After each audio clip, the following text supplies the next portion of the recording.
अस्सलाम वालेकुम on behalf of securities Mohammad Huzaifa आप सब लोग की खिदमत में हाजिर है। जिस बात का डर था वही हुआ। 2 दिन हम लोगों ने काफ़ी अच्छा पॉजिटिव मोमेंटम देखा, खासतौर पर कल के सेशन के अंदर बड़ा अच्छा मोमेंटम बनता हुआ नज़र आया।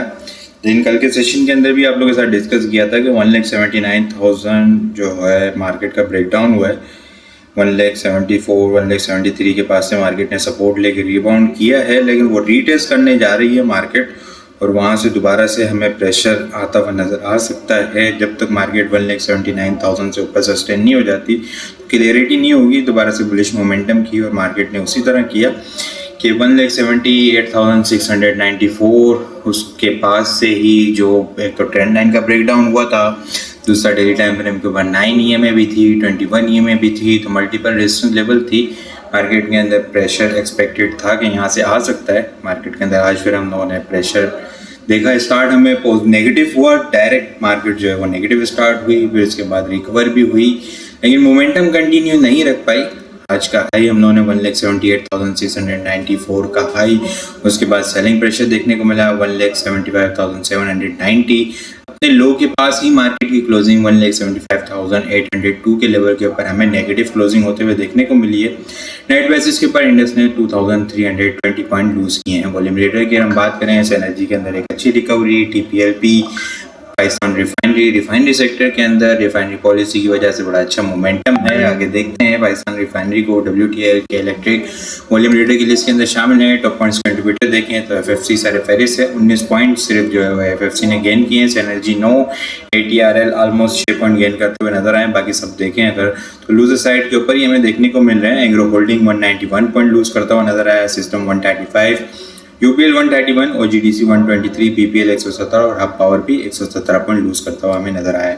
इंडेक्स ने रीटेस्ट किया ब्रेकडाउन लेवल को और कल की बुलिश कैंडल की तरह ही आज हमें नेगेटिव कैंडल क्लोज होते हुए देखने को मिली। एग्रेसिव प्रेशर ट्रिगर हुआ। वॉल्यूम आज हम लोगों ने कुछ कम देखे हैं। KC 100 इंडेक्स में आज हम लोगों ने 267.056 मिलियन वॉल्यूम का काम देखा है। लास्ट ट्रेडिंग सेशन के अंदर हम लोगों ने 311.884 मिलियन वॉल्यूम का काम देखा था। लास्ट ट्रेडिंग सेशन के मुकाबले में अगर वॉल्यूम को कंपेयर करें तो 44.826 मिलियन वॉल्यूम हम लोगों ने जो है वो कम देखे हैं। परसेंटेज में देखें तो 14.4% वॉल्यूम हमें कम जनरेट होते हुए नज़र आए हैं। शॉर्ट टाइम फ्रेम के ऊपर देखें तो ये राइजिंग वेज थी। सुबह जो प्रेशर आया था ये वीक बनी, फिर रिकवरी हुई, अप साइड से ऊपर इंडेक्स ने रेजिस्टेंस ले ली और ब्रेकडाउन हुआ। फिर आफ्टर जुम्मे की नमाज के बाद फिर उसके बाद प्रेशर हमें कंटिन्यू होता हुआ नज़र आया। ये जो ब्रेकडाउन हुआ है यहाँ पे अगर हम लोग देख लें ना तो ये 3,500 पॉइंट का जो डाउन साइड का टारगेट है ये लेंथ है यहाँ पर, ठीक है। ये जो टारगेट बना है ना ये इसी लेंथ के ऊपर बना है यहाँ पर, ठीक है। ये 3,500 यही टारगेट यहाँ पे नज़र आ रहा है, ठीक है। इंडेक्स के अंदर डाउन साइड के ऊपर जो कि इंडेक्स अभी जो प्रेशर ट्रिगर हुआ था 6,000 पॉइंट लूज हुए थे वो यही 1,74,500 से लेके 1,73,400 ये एक शॉर्ट टर्म बेसिस के ऊपर मार्केट इस लेवल को टारगेट करती हुई नज़र आ रही है। ये लेवल अगर आने वाले वीक के अंदर सस्टेन हो जाता है, क्योंकि अभी वीकली क्लोजिंग भी हुई है, इंडेक्स की सेकंड कंसेक्यूटिव वीकली क्लोजिंग होते हुए हमें नज़र आई है। इस वीक भी इंडेक्स ने पॉइंट्स लूज किए हैं 6,438 पॉइंट्स।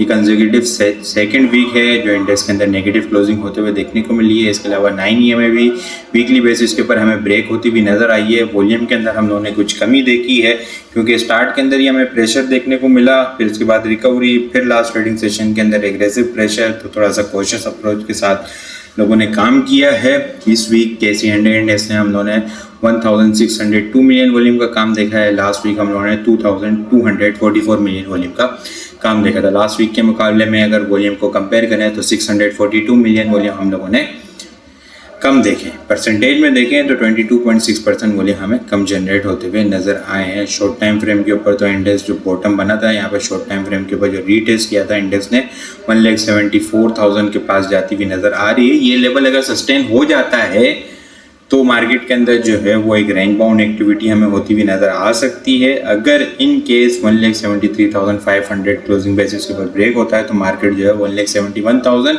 और फिर 1,70,000 और 1,68,000 को टेस्ट करती भी नज़र आ सकती है। इसलिए कॉशियस अप्रोच के साथ ही काम करें। 1,78,000 1,79,000 अपसाइड के ऊपर स्ट्रॉन्ग हर्डल पॉइंट है। 1,73,500 ब्रेक होगा तो मार्केट 171, 170, 169 169 और 167 का जो लेवल है वहाँ पे वीकली बेसिस के ऊपर काफ़ी स्ट्रॉन्ग सपोर्ट लेवल है। इन केस खुदा ना खास्ता मार्केट अगर यहाँ से उस लेवल को टारगेट करती है, वो लेवल यहाँ से तकरीबन 10,000 पॉइंट का जगह है, इतनी जगह है। इन केस अगर उस लेवल के पास मार्केट जाती है तो वहाँ पे फिर जो है वो हमें अच्छी हेल्दी बाइंग एक्टिविटी होती भी नज़र आ सकती है। तो ध्यान से काम करें, ठीक है, स्टॉप लॉस के साथ काम करें। जो ट्रेडिंग एक्टिविटी आप लोग को ग्रुप गाइड की जा रही है तो उसके अकॉर्डिंग वर्क करें, लेकिन स्टॉप लॉस के साथ लाजमी स्टॉप लॉस वर्क लगा के काम करें और लिमिटेड क्वांटिटी के साथ अपने ट्रेड को प्लान करें कि अगर मार्केट उस लेवल के ऊपर जाती है, डिप लेती है, तो हमारे पास नीचे बाइंग के लिए पोजीशन होनी चाहिए। रिफाइनरी सेक्टर के अंदर हम लोगों ने काफ़ी अच्छा मोमेंटम देखा है। पाकिस्तान रिफाइनरी का हम लोगों ने यहाँ ब्रेकआउट हुआ था 37 के ऊपर, 37 के बाद मोमेंटम बना, एक ट्रायंगल पैटर्न का ब्रेकआउट 36 के ऊपर हुआ था। अब इसके अंदर शॉर्ट टर्म के ऊपर बड़ा अच्छा मोमेंटम बना है। अब दोबारा से ये जो है वो अपने स्ट्रॉन्ग रेजिस्टेंस लेवल के पास पहुंचा है। जो जनवरी में इसने एक रैली बनाई थी 22-23 रुपये के पास से 45 रुपये तक, वो एक रेजिस्टेंस लेवल है जनवरी 2025 में, ठीक है। ये जनवरी 2025 में इसने 45, 44, 46 रुपये के पास से स्ट्रॉन्ग रेजिस्टेंस ली थी, फिर दोबारा ये नीचे आया था। अब दोबारा से फिर जो है वो उसने यहीं पे भी जंग की सूरत हाल की वजह से यहाँ पे हमें जाता हुआ देखने को मिला था। फिर एक मोमेंटम बना, रिफाइनरी पॉलिसी की न्यूज़ हैं, लेकिन ये लेवल आप लोगों ने याद रखना है 45-46 का। अच्छा, ये 45-46 का जो लेवल है, थोड़ा सा अगर हम पीछे भी आ जाएँ तो ये तकरीबन 2017 से जो है ना ये 45-46 का लेवल इसने ब्रेक नहीं किया पाकिस्तान रिफाइनरी ने। तो ये लेवल आप लोग थोड़ा सा जो है वो यहाँ पे ट्रेलिंग स्टॉप लॉस के साथ काम करें। 46 रुपये 47 रुपये को अच्छा होल्ड कर लेता है अपसाइड के ऊपर, तो फिर हमें इसके अंदर नई वेव बनते हुए नज़र आ सकती है, बुलिश वेव, जो कि 50 रुपये इनिशियल टारगेट करेगी, उसके बाद 53, 54 और फिर 60 रुपीज़ के लेवल को टारगेट करता हुआ नज़र आ सकता है। 46 रुपये का ब्रेकआउट हो जाता है तो फिर हम जो है वो 42 रुपये का इसका स्टॉप लॉस रखेंगे, या फिर छोटा एक स्टॉप लॉस 44 रुपये का भी हो सकता है। 44 रुपये के स्टॉप लॉस के साथ फिर जो है वो 50, 54, 57 और 60 रुपीज़ के लेवल को टारगेट किया जा सकता है। लेकिन 45-47 रुपये का लेवल यहाँ पे आप लोगों ने देखना है कि 2025 में भी इसने वहीं से रिजेक्शन ली थी और फिर 2017 से ये लेवल हमें ब्रेक होता हुआ नज़र नहीं आया। तो कोशिश अप्रोच के साथ, इसके अलावा NRL भी जो है वो कंसोलिडेशन की रेजिस्टेंस लेवल के पास है। PRL के अंदर मोमेंटम बना, वहाँ पे प्रॉफिट टेकिंग ट्रिगर होती हुई नज़र आई। तो ध्यान से काम करें। ट्रेडिंग पर्सपेक्टिव से अगर मंडे के लिए मैं बात करूँ तो पाकिस्तान रिफाइनरी को देखा जा सकता है। इसके अलावा आयशा स्टील है, फास्ट केबल है, BF एग्रो है और BPL जो है वो मंडे के लिए टॉपिक्स में होंगे।